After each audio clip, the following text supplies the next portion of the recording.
Third and last chapter, You and Your English, Spoken English and Broken English. In every country in the world in which literature holds a place, इस पूरे world हर देश में भी literature की कोई जगह है, लिटरेचर का कोई प्लेस है, वहाँ पर बर्नार्ड शॉ का नाम वेल नोन है, जाना पहचाना है. Now going to suppose that you are a foreign student of language. अब मैं ये मानने जा रहा हूँ कि आप एक फॉरेन स्टूडेंट हो इंग्लिश लैंग्वेज के. फॉरेन स्टूडेंट मीन्स आप ऐसी कंट्री से बिलोंग करते हैं जहाँ इंग्लिश नहीं बोली जाती. And you travel in the Britain meet ये सीखी वेल्थ के अंदर या अमेरिका में जब ट्रैवल करें तो वहाँ के लोग आपकी बात को समझ सकें. और it may be that you are your self native but that you speak in a provincial or cockney dialogue or which you are little ashamed. या फिर आप ब्रिटेन या अमेरिका के ही नागरिक हो लेकिन आप कुछ इस तरह से इंग्लिश बोलते हो जिसके बारे में आपको शर्मिंदगी महसूस होती है और which perhaps prevents you from obtaining some employment which is open to those who only speak what is called correct English. या फिर आप इस तरह की इंग्लिश बोलते हो जिससे आपको एम्प्लॉयमेंट नहीं मिल पाती, जिससे आपको रोज़गार नहीं मिल पाता है और वो रोज़गार सिर्फ उन लोगों को मिलता है जो करेक्ट इंग्लिश बोलते हैं. Now whether you are a foreigner or a native, the first thing I must impress on you is that there is no such thing a ideally correct English. अब चाहे आप एक फॉरेनर हो या native हो, चाहे आप अमेरिका या इंग्लैंड के हो या किसी और कंट्री से हो, तो सबसे पहली चीज़ मैं आपको ये बताना चाहता हूँ कि दुनिया में कहीं पर भी आइडियली करेक्ट इंग्लिश नहीं बोली जाती. No two British subjects speak exactly alike. कोई भी दो ब्रिटेन के दो नागरिक एक जैसा नहीं बोलते हैं. I am a member of a committee established by the British Broadcasting Corporation. मैं एक ऐसी कमेटी का मेंबर हूँ जो ब्रिटिश ब्रॉडकास्टिंग कॉरपोरेशन के द्वारा इस्टेब्लिश की गई है for the purpose of deciding how the utterances of speakers employed by the corporation should be pronounced in order that they should be a model of correct speech for the British Islands. तो उस committee का जो British Broadcasting corporation ने committee establish की गई है, तो उस कमेटी का पर्पज़ ये है कि उस कमेटी के जितने भी मेंबर्स हैं वो सारे इस तरह की इंग्लिश बोलें ताकि पूरे ब्रिटिश आइसलैंड के लिए वो एक मॉडल बन सकें, लोग उनको फॉलो कर सकें. All the members of that committee are educated persons whose speech would pass as accurate, as correct and refined in any society or any employment in London. और उनकी उस कमेटी के मेंबर्स जो हैं वो सारे के सारे एजुकेटेड पर्सन्स हैं और उनकी जो स्पीच है, उनकी स्पीच जिनको करेक्ट कहा जा सकता है या रिफाइंड कहा जा सकता है हर सोसाइटी में, और लंदन के अंदर हर एम्प्लॉयमेंट उनको मिल सकता है. Our chairman is the poet laureate. हमारा जो चेयरमैन है वो एक पोइट लॉरिएट है. पोइट लॉरिएट एक उपाधि है. Who is not only an artist whose materials are the sounds of spoken English. तो वो जो हमारे चेयरमैन हैं जो पोइट लॉरिएट है वो न केवल एक आर्टिस्ट हैं बल्कि स्पोकन इंग्लिश के भी साउंड्स के भी मास्टर हैं, but A specialist in their pronunciation. और इसके अलावा वो प्रोनाउंसिएशन के भी स्पेशलिस्ट हैं, उच्चारण के भी स्पेशलिस्ट हैं. One of our members is Sir Johnston Forbes Robertson, famous not only as an actor but for the beauty of his speech. हमारे जो मेंबर्स हैं उनमें से एक मेंबर हैं सर जॉनस्टन फॉरबस रॉबर्टसन. वो सिर्फ एक एक्टर के तौर पर ही फेमस नहीं है बल्कि अपनी स्पीच की ब्यूटी के लिए भी फेमस है. I was selected for the service on the committee because as a writer of plays, I am accustomed to superintend their rehearsals and to listen carefully to the way in which they are spoken by actors who are by profession trained speakers, being myself a public speaker of long experience. तो मुझे उस committee में service के लिए क्यों select किया गया? क्योंकि मैं एक राइटर हूँ, मैं प्लेज़ का राइटर हूँ। तो प्लेज़ का राइटर होने के नाते उन प्लेज़ को परफॉर्म करने वाले जितने भी एक्टर्स हैं, मैं उनकी रिहर्सल को देखता रहता हूँ, उनकी रिहर्सल को ऑब्ज़र्व करता रहता हूँ और उनके डायलॉग्स को सुनता रहता हूँ। और वो जो डायलॉग्स बोलते हैं, जो एक्टर्स हैं, वो ट्रेंड स्पीकर्स होते हैं। तो इसलिए मुझे काफ़ी लंबा एक्सपीरियंस है, इसलिए मुझे उस कमेटी में एज ए मेंबर चूज़ किया गया। That committee knows as much as anyone knows about English speech. तो वो जो कमेटी है वो इंग्लिश स्पीच के बारे में बहुत कुछ जानती है। And yet its members do not agree as to the pronunciation of some of the simplest and commonest words in the English language.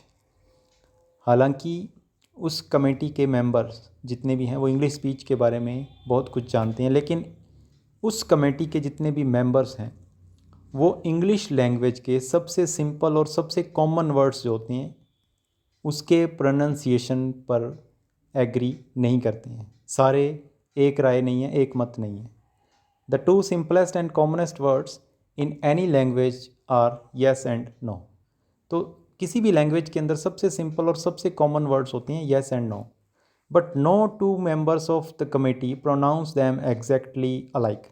लेकिन उस कमेटी के कोई भी दो मेंबर्स उनको एक जैसा प्रोनाउंस नहीं करते। All that can be said is that every member pronounces them in such a way that they would not only be intelligible in every English speaking country but would stamp the speaker as cultivated person as distinguished from an ignorant and illiterate one. अब सिर्फ ये कहा जा सकता है कि उस committee का हर मेंबर कुछ इस तरह से बोलता है कि उसको हर एक इंग्लिश स्पीकिंग कंट्री के अंदर इंटेलिजिबल माना जाएगा और हर मेंबर को कल्टिवेटेड पर्सन माना जाएगा, सभ्य आदमी माना जाएगा, as distinguished from an ignorant and illiterate one, और उसको एक अनपढ़ और एक अज्ञानी आदमी से अलग माना जाएगा। You will say well that is good enough for me, that is how I desire to speak. तो अब आप ये कहोगे कि ये मेरे लिए अच्छा हो सकता है, that is how I desire to speak, कि मैं किस तरह से बोलना पसंद करता हूँ। But which member of the committee will take for your model. लेकिन उस कमेटी किस मेंबर को आप एक मॉडल के तौर पर लोगे। There are Irish members, Scottish members, Welsh members, Oxford University members, American members. तो उस कमेटी में अलग अलग मेंबर्स हैं, कुछ आयरिश मेंबर्स हैं, कुछ स्कॉटिश मेंबर्स हैं, कुछ वेल्श मेंबर्स हैं, कुछ ऑक्सफोर्ड यूनिवर्सिटी मेंबर्स हैं और कुछ अमेरिकन मेंबर्स। सभी अपनी स्पीच के डिफरेंसेस के कारण पहचाने जाते हैं। They differ also according to the country in which they were born. और इसके अलावा जिस कंट्री में वो पैदा हुए थे उस कंट्री की वजह से उनको अलग अलग देखा जाता है। Now as they all speak differently it is nonsense to say that they all speak correctly. अब यहाँ तक मैं आपको कह चुका हूँ कि सभी अलग अलग बोलते हैं, डिफरेंटली बोलते हैं। तो ये कहना बेवकूफ़ी होगी, ये कहना वाकई में बेवकूफ़ी होगी कि सभी करेक्ट इंग्लिश बोलते हैं। All well can claim is that they all speak presentably. तो सिर्फ एक आदमी ये दावा कर सकता है कि वो सब प्रेजेंटेबल इंग्लिश बोलते हैं। And that if you speak as they do you will be understood in any English speaking country. और सिर्फ ये कहा जा सकता है कि अगर आप उनके जैसी इंग्लिश बोलते हो तो आपको हर इंग्लिश स्पीकिंग कंट्री के अंदर समझा जाएगा, आपकी बात को समझ जाएंगे। And accepted as person of good social standing, और आपको हर इंग्लिश स्पीकिंग कंट्री के अंदर एक अच्छी सोशल स्टैंडिंग वाला पर्सन माना जाएगा। I wish I could offer you your choice among them as a model, but for the moment I am afraid you must put up with me an Irishman. तो मैं आपके सामने ये choice रख सकता हूँ कि आप उनमें से किसको एक मॉडल के तौर पर लोगे, लेकिन मुझे डर लग रहा है कि कहीं आप मुझे एक मॉडल के तौर पर ना ले लें, क्योंकि मैं एक आयरिशमैन हूँ।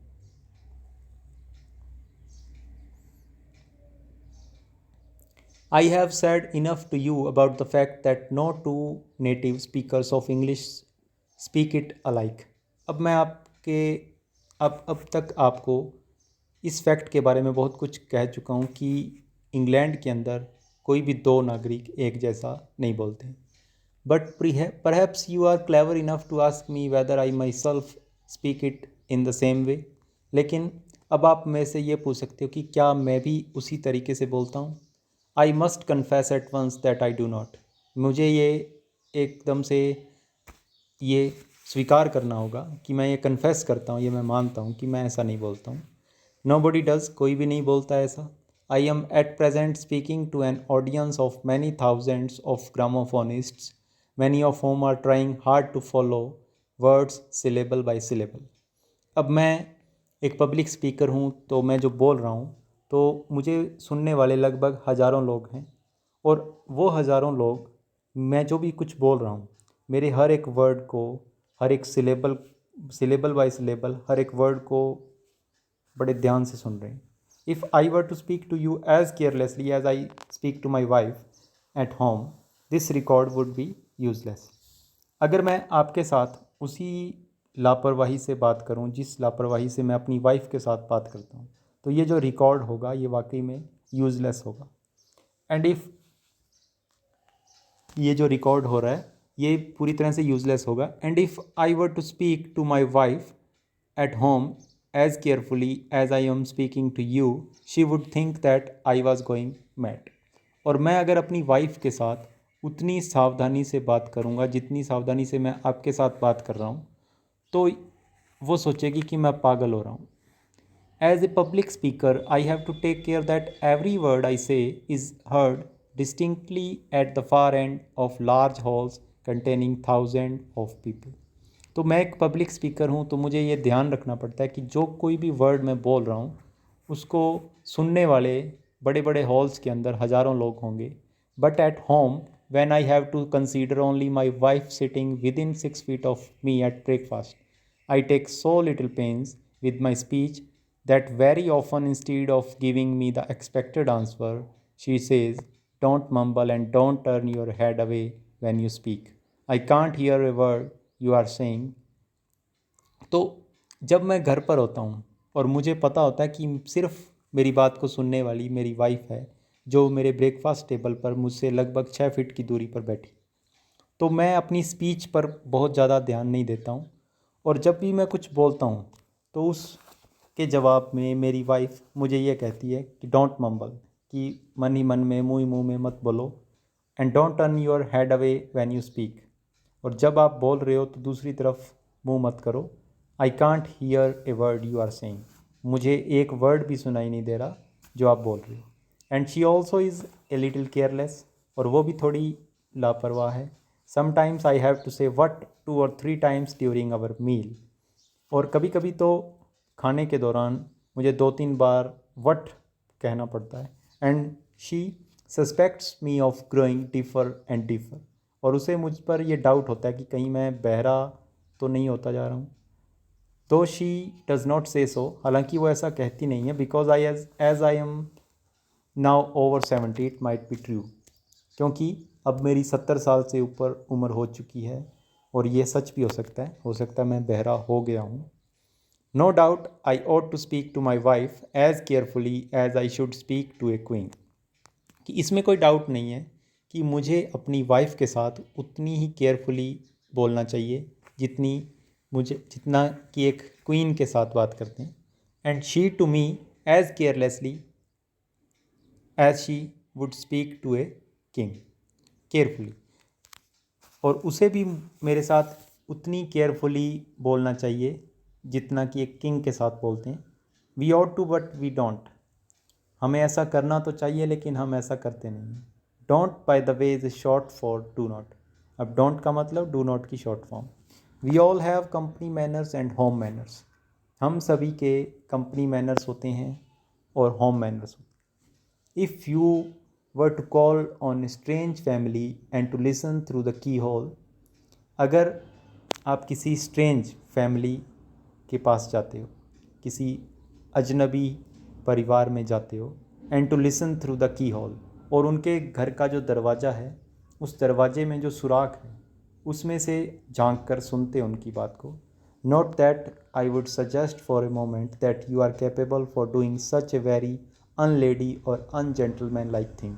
हालांकि मैं कुछ टाइम के लिए तो ये सजेस्ट नहीं करता कि आप इस तरह की अनलेडी लाइक या अनजेंटलमैन लाइक चीज़ करो।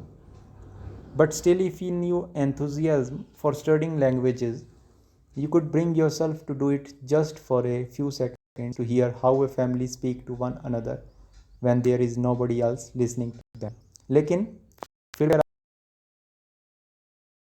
आपको पूरी तरह से उत्साहित तो करने में, तो आप जब उस फैमिली में सिर्फ से बात very differently they speak in whole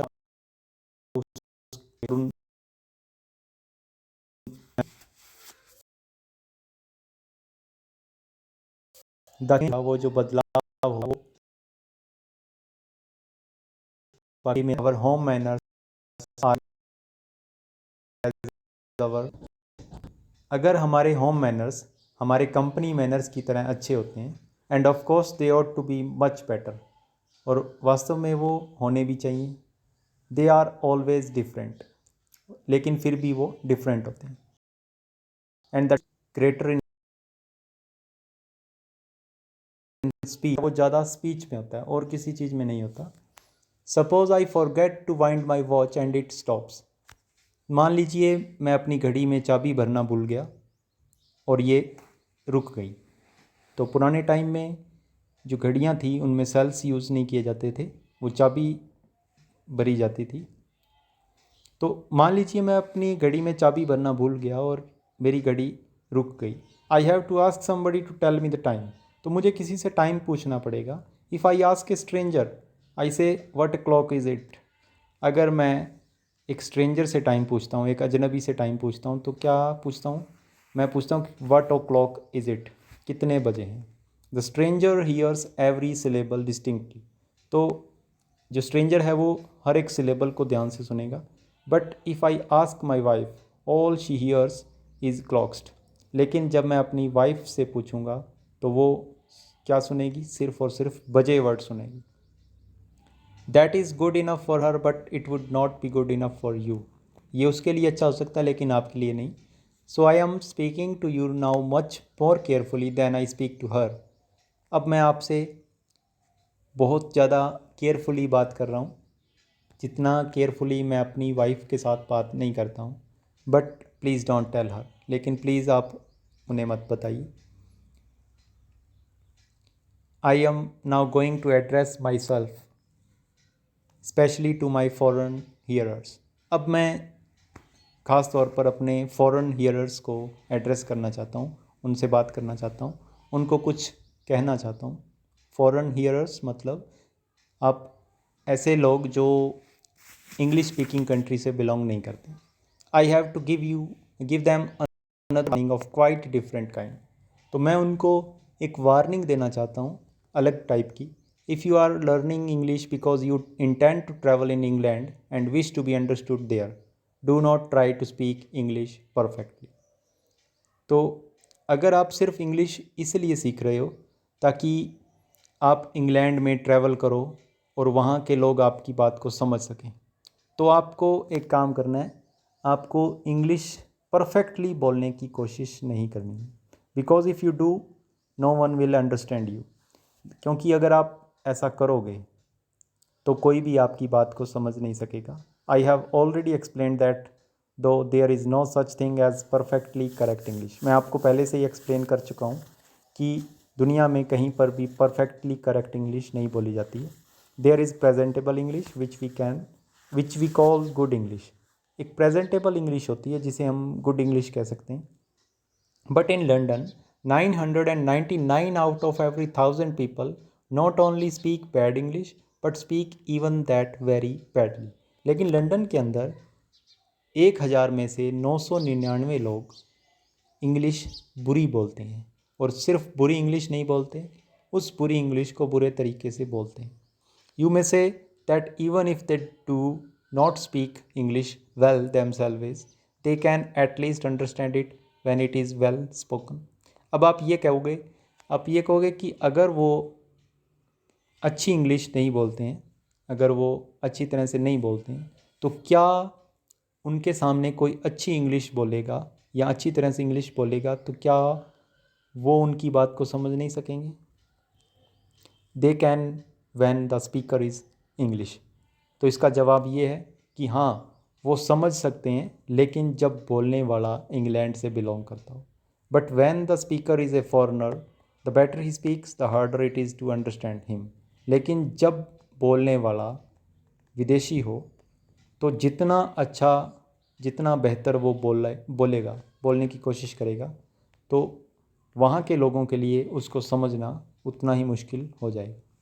no foreigner can ever stress the syllables and make the voice rise and fall in question and answer, assertion and denial, in refusal and consent, in inquiry or information, exactly as a native does. तो difference क्या होता है?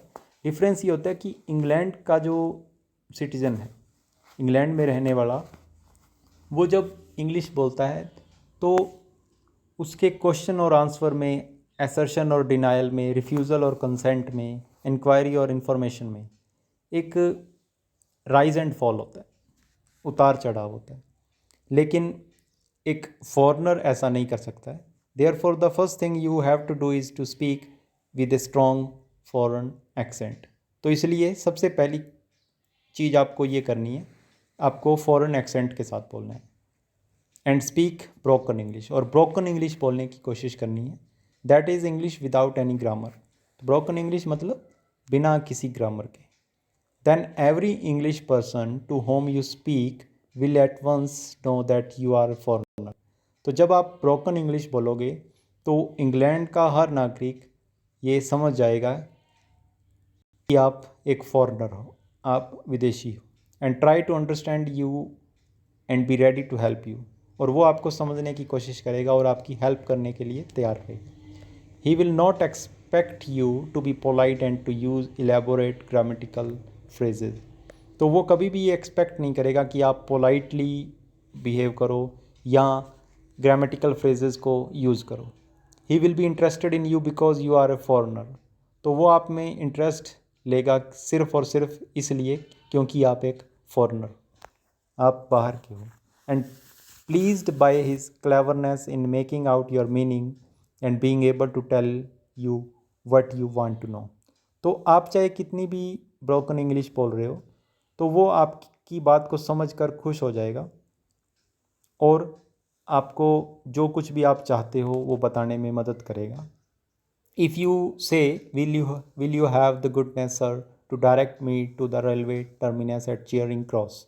अगर आप किसी से कोई address पूछते हो, पूरे सेंटेंस पूछते हो, will you have the goodness sir to direct me to railway terminus at Charing Cross, pronouncing all the vowels and consonants beautifully. तो इस पूरी लाइन में, इस पूरे सेंटेंस में वोवेल्स या जितने भी कॉन्सोनेंट्स आए हैं उनको बड़े ही ब्यूटीफुली प्रोनाउंस करते हो अगर आप. ही विल नॉट अंडरस्टैंड यू. तो वो आपको समझ नहीं सकेगा. And will suspect you of being a bagger और ए कॉन्फिडेंस ट्रिक्स्टर. तो उसको ये डाउट हो जाएगा कि कहीं आप एक भिखारी तो नहीं हो या कॉन्फिडेंस ट्रिक्स्टर तो नहीं हो, आप उनको विश्वास में लेकर लूटने वाले तो नहीं हो. But if you shout please Charing Cross which way. लेकिन अगर आप ब्रोकन इंग्लिश बोलते हो, आप चिल्लाकर ये कहते हो कि please Charing Cross which way, you will have no difficulty. तो आपको कोई परेशानी नहीं होगी. Half a dozen people will immediately overwhelm you with directions. तो लगभग आधे दर्जन लोग या लगभग 5-6 लोग आपकी तुरंत सहायता करेंगे, आपको तुरंत दिशा दिखाएंगे, डायरेक्शंस दिखाएंगे. Even in the private intercourse with cultivated people you must not speak too well. तो प्राइवेट इंटरकोर्स के अंदर भी अगर आप कल्टिवेटेड पीपल के साथ बात कर रहे हो तो भी आपको बहुत अच्छा बोलने की कोशिश नहीं करनी. Apply this to your attempts to learn foreign languages. तो ये सब आपने अपने कोई भी फॉरेन लैंग्वेज को सीख रहे हो तो ये सब बातें अप्लाई करनी है। And never try to speak them too well, और उनको बहुत अच्छे तरीके से बोलने की कोशिश नहीं करनी। And do not be afraid to travel, और आपको ट्रैवल करने से नहीं डरना है। You will be a surprise to find how little you need to know, तो आपको ये जानकर हैरानी होगी कि आपको कितनी कम नॉलेज की ज़रूरत है। और how badly you may pronounce, और आप कितना बैडली प्रोनाउंस कर सकते हो। Even among English people to speak too well is a pedantic affectation, तो इंग्लिश पीपल के अंदर, इंग्लिश लोगों के अंदर बहुत अच्छा बोलना, बहुत अच्छा स्पीक करना एक पेडेंटिक अफेक्टेशन है, एक पुराना प्रभाव है उन पर। In a foreigner it is something worse than an affectation, लेकिन फॉरनर के लिए, फॉरनर के अंदर ये अफेक्टेशन से भी बुरा है। It is an insult to the native who can not understand his own language when it is too well spoken. तो अगर आप बहुत अच्छा बोलते हो, अगर आप बहुत अच्छी इंग्लिश बोलते हो, तो वहाँ के लोगों का ये अपमान होगा, क्योंकि अगर वहाँ के लोग अपनी ही लैंग्वेज को समझ नहीं सकेंगे तो ये उनका अपमान होगा। That is all I can tell you, ये सब जो मैं आपको बता सकता था, जो मैं आपको बता सकता हूँ। The record will hold no more, अब इसके बाद रिकॉर्डिंग नहीं होगी। Good bye.